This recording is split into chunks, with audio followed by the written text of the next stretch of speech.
صل على محمد وآل محمد.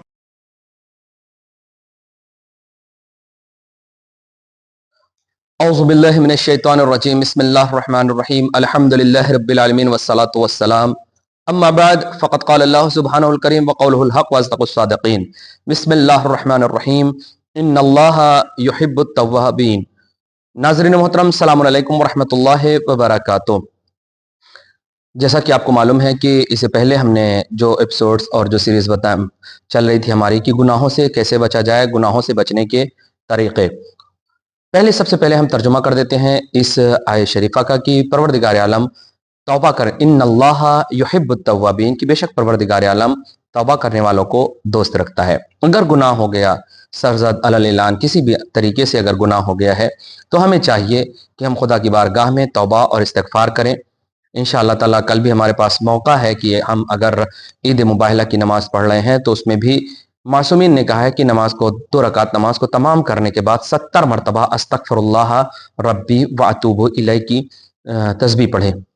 یعنی اگر آپ غور کریں اور فکر کریں تو معصومین علیہ الصلوۃ والسلام نے توبہ کی طرف رغبت دلائی ہے اور گناہوں سے بچنے کے طریقے بیان کیا ہے. جیسا کہ پہلے ہم نے بیان کیا ہے کہ اگر انسان چاہتا ہے، اگر انسان کوشش کرے اور یقیناً اگر وہ اس بات کے اوپر آمادہ ہو جائے کہ مجھے چھوڑنا ہے گناہ، تو پھر یقیناً چھوڑ سکتا ہے. لیکن اگر اس نے صرف ارادہ کیا ہے کیسا ہی ہو جائے گا انشاءاللہ تعالیٰ چھوڑ دیں گے، نہیں، ایک دم محکم. میں نے بیان کیا تھا، اگر آپ کو یاد ہو کہ ماہ مبارک میں جب ہم روزے رکھتے ہیں تو یہ کہہ دیتے ہیں کہ ارے چلو گناہ نہیں کریں گے بھائی، روزے ہیں، روزے سے ہیں، یہ ساری چیزوں سے ہم دور رہتے ہیں، ہمیں ساری فالتو باتوں سے دور رہنا ہے. کیوں؟ کیونکہ ہم روزہ سے ہیں. میں نے بتایا تھا اور کہا بھی تھا کہ اگر علماء کہتے ہیں کہ اگر کوئی انسان گناہ چھوڑنا چاہتا ہے تو کوشش کرے کہ پہلے شروع میں مہینے میں 1 دن روزہ رکھے، پھر ہفتے میں 2 دن 3 دن ایسے کر کے اگر جب روزہ رکھنا شروع ہو جائے گا تو خود بخود وہ کیا ہوگا، گناہ سے دور ہوتا چلا جائے گا. آج ہم بیان کریں گے انشاءاللہ تعالی کہ مستحبات پر عمل کرنے سے بھی انسان کیا ہے، گناہوں سے دور ہو جاتا ہے. یعنی اگر کوئی انسان مستحب فعل پر، مستحب کام پر، استحباب پر عمل کرتا ہے تو وہ انسان گناہوں سے دور ہوتا چلا جاتا ہے. جب آپ فعل مستحب انجام دیتے ہیں تو آپ کو فکر یہ ہوتی ہے وہ سب سارے آپ کے فائدے کے لیے ہیں، کہ یہ فکر ہوتی ہے بھائی جب ہم نے مستحب کام انجام دیا تو گناہ کی طرف کیوں راغب ہوں. جو بھی مستحب ہے آپ اس ذہن میں بٹھا لیجئے، جس چیز کا بھی مستحب ہے، اگر بیت الخلاء کا مستحب ہے تو اس پر بھی انجام دیجئے. ہمارے یہاں کیا ہے، مستحب یہ ہے کہ سر ڈھک کر بیت الخلاء میں جائے. ہمارے یہاں برعکس ہے، اگر سر پر دوپٹہ ہوگا وہ بھی اتر جائے گا، ٹوپی ہوگی وہ بھی اتر جائے گی. بایاں پیر داخل کریں، گفتگو نہ کریں. آج کل تو پوری بات ہو جاتی ہے، موبائل لے کے انسان جا رہا ہے بیت الخلاء میں، جبکہ یہ کراہت ہے. جو بھی انسان بیت الخلاء میں گفتگو کرتا ہے، ٹوائلٹ میں گفتگو کرتا ہے، یہ اس کے انسان کے منہ سے کراہت یعنی بدبو نکلنے کا سبب ہے. برش نہیں کرنا ہے بیت الخلاء میں، مکروہ ہے برش کرنا. یہ ساری چیزوں پر مستحب ہے کہ سر ڈھک کر جائے، بایاں پیر داخل. یا دوسرا استحباب جیسے مسجد میں داخل ہونا، یا مثلاً کس طریقے سے دسترخوان پر بیٹھنا ہے، یا مثلاً کس طریقے سے مستحبی نمازیں ہیں، یہ ساری چیزوں کو انجام دیا جائے. مثلاً دسترخوان کے سلسلے میں کہ دسترخوان پر بیٹھیں، کھانے سے پہلے ہاتھوں کو دھوئیں، کھانے کے بعد ہاتھوں کو دھوئیں. معصومین نے اس کی وجہ بتائی کہ کھانے سے پہلے آپ ہاتھ کو دھوئیں گے تو کیا ہوگا، کھانے کے بعد جب دسترخوان پر بیٹھ گئے ہیں آپ اور کھانا لگ رہا ہے تو رسول اسلام سے کسی نے شکایت کیا کہ یا رسول اللہ یہ بتائیے کہ یہ تفسیر میں ہے، کسی تفسیر میں نے پڑھا ہے کہ رسول اسلام سے کہا کہ یا رسول اللہ میرے پاس رزق کی تنگی ہے، مجبوری ہے، مشکلات ہے، رزق کم ہے، میں کیا کروں. رسول اسلام نے کہا جب بھی کھانے پر بیٹھو، دسترخوان پر بیٹھو تو 1 مرتبہ سورہ قریش کی تلاوت کرو، لیلاف قریش 1 مرتبہ. اگر تم نے ایسا کیا تو تمہیں وہ کھانا جو ہے تمہیں نقصان نہیں پہنچائے گا. اور اگر تم نے 2 بار تلاوت کی سورہ قریش کی دسترخوان پہ بیٹھ کے، دسترخوان کھانا لگ رہا ہے آپ بیٹھے ہوئے، سورہ قریش کی تلاوت، اگر آپ نے 2 مرتبہ سورہ قریش کی تلاوت کی تو وہ کھانا آپ کو نقصان نہیں پہنچائے گا پہلی مرتبہ میں. دوسری مرتبہ میں رزق میں آپ کے کیا ہوگا، اضافہ ہوگا. اگر 2 مرتبہ آپ کر رہے ہیں تو رزق میں اضافہ ہوگا. پھر رسول اسلام نے کہا کہ اگر جو شخص دسترخوان پر بیٹھ کر 3 مرتبہ سورہ قریش کی تلاوت کرتا ہے اس کے یہاں رسلوں سے رزق میں کمی نہیں ہوگی، نسلوں میں رزق کی کمی نہیں ہوگی. آج ہم پریشان کیوں ہیں؟ کیونکہ ہم نے قرآن اور اہل بیت کی سیرت کو اختیار نہیں کیا. لہذا میرے دوستوں، میرے عزیزوں، میرے جوانوں، خاص طور سے ناظرین محترم، اگر ہم بیٹھے ہوئے ہیں کس پہ؟ دسترخوان پہ، فالتو میں بیٹھے، موبائل چھوڑیں، کم سے کم 1 مرتبہ 2 مرتبہ 3 مرتبہ سورہ قریش کی تلاوت فرمائیں۔ بعض دفعہ کھا رہے تھے، کھانے میں نظر لگ گئی، کیوں نظر لگ گئی؟ کیوں نہیں آپ نے لیلاف پڑھ کے کھایا؟ بھوک لگ گئی، یہ سارا استحباب ہے، اس پر اگر ہم عمل کیا جائے تو یقیناً ہم کیا ہے، گناہ سے دور ہوتے ہوئے نظر آئیں گے۔ برائی سے ہمیں دور ہونا ہے، گناہ سے ہمیں دور ہونا ہے، اور ایسے ہمیں فعل انجام دینا ہے جو اللہ اور ائمہ کی طاہرین میں حسن تو نیک ہوں، اچھے ہوں۔ نماز ہے، نماز مستحبی نماز پڑھیں، مثلا صبح کی 2 رکعت نافلہ ہے، وہ نماز صبح سے پہلے پڑھیں۔ ظہر کی 8 رکعت نافلہ ہے، پہلے ہی دن سے 8 رکعت نہیں شروع ہو جائے گی، ورنہ جو مشکلات ہو جائے گی کہ ارے باپ رے باپ، پہلے ہی دن مولانا نے جو ہے لگا دیا، نہیں، کم سے کم 2 4 رکعت سے شروع کرے۔ عصر کی 8 رکعت نافلہ ہے، مستحب ہے، اس کو جو ہے پڑھے انسان۔ اور مغرب کی 4 رکعت نافلہ ہے، مغرب کے بعد ہے۔ عشاء کی 2 رکعت نافلہ بیٹھ کے اگر یہ کام انسان انجام دے گا تو اس کے ذہن میں یہ ہوتا ہے کہ یار گناہ مت کرو، ابھی تم نماز پڑھ کے آؤ، پھر گناہ کی طرف راغب۔ اور اگر کسی نے یقیناً نماز شب پڑھنا شروع کر دیا تو یقیناً وہ گناہ سے دور ہوتا چلا جائے گا۔ نماز شب کیوں نہیں پڑھتے ہم؟ یہ سب ہمارے گناہ ہیں جو نماز کی طرف راغب نہیں ہونے دیتے، جو ہمارے جھوٹ بولنا، یہ گناہ کرنا ہمیں نماز کے لیے آمادہ نہیں کرتا۔ اگر ہم نماز شب پڑھنا شروع کر جائے، یقیناً ایک سبب یہ بھی ہے کہ ہم گناہوں سے دوری میں، ایک مدد یہ بھی ہے کہ انسان مستحب پر عمل کرے اور خاص طور سے نماز شب کو انجام دے، نماز شب، اور ایسا فعل انجام نہ دے جس سے جو ہے کوئی ایسا نیک کام کرے، ویسے نیک تو کہنا نہیں چاہیے، کوئی ایسا کام کرے جس میں برائی بھی ہو اور سوچے وہ نیک ہے۔ مثلاً کیا یہ آخری بات میں بیان کر رہا ہوں کہ چھٹے امام نے اپنے زمانے میں ایک شخص کا بہت شہرت، بہت نام سنا، بہت نام ہے، بہت لوگ تعریف کر رہے ہیں۔ امام نے کہا میں دیکھنا چاہتا ہوں وہ کون ایسا شخص ہے کہ جس کی لوگ اتنی تعریف کر رہے ہیں، اتنا مشتاق ہے اس سے ملنے کے لیے۔ امام نے لوگوں سے پوچھا تو ایک دن جو ہے اتفاق سے گھر سے جب امام نکلے چلے تو دیکھا کہ لوگوں نے اس شخص کو گھیر رکھا ہے۔ ایک شخص کو پوچھا امام نے کہ کیا ہو رہا ہے وہاں پہ؟ تو کسی نے کہا کہ امام اسی کے بارے میں جس کے بارے میں آپ نے چرچا سنا ہے اور پوچھ رہے تھے، وہی شخص ہے۔ امام گئے، دیکھا، اور دیکھنے کے بعد اب امام نے کہا، اس کو ریڈ کرنا شروع کر دیا کہ کیا وجہ ہے چرچا کی اس کی۔ امام ہے، اچھا امام کو تو معلوم ہے سب کچھ، لیکن امام لوگوں تک بات پہنچانا چاہتے ہیں۔ امام یہ بتانا چاہتے ہیں کہ جو تم کر رہے ہو نا ہمیں معلوم ہے، جو تم کر رہے ہو نا وہ ہمیں معلوم ہے۔ امام نے دیکھا اور ریڈ کرنا شروع کر دیا اس کو۔ کیا دیکھتے ہیں امام کی ایک نانوائی کی دکان پہ گیا روٹی لینے کے لیے، چپکے سے 2 روٹی لیا اور کھسک گیا چوری کر کے۔ پھر آگے بڑھا، ایک پھل والا بیچارہ پھل بیچ رہا تھا، اس میں 2 پھل چوری کیا، آگے بڑھ گیا۔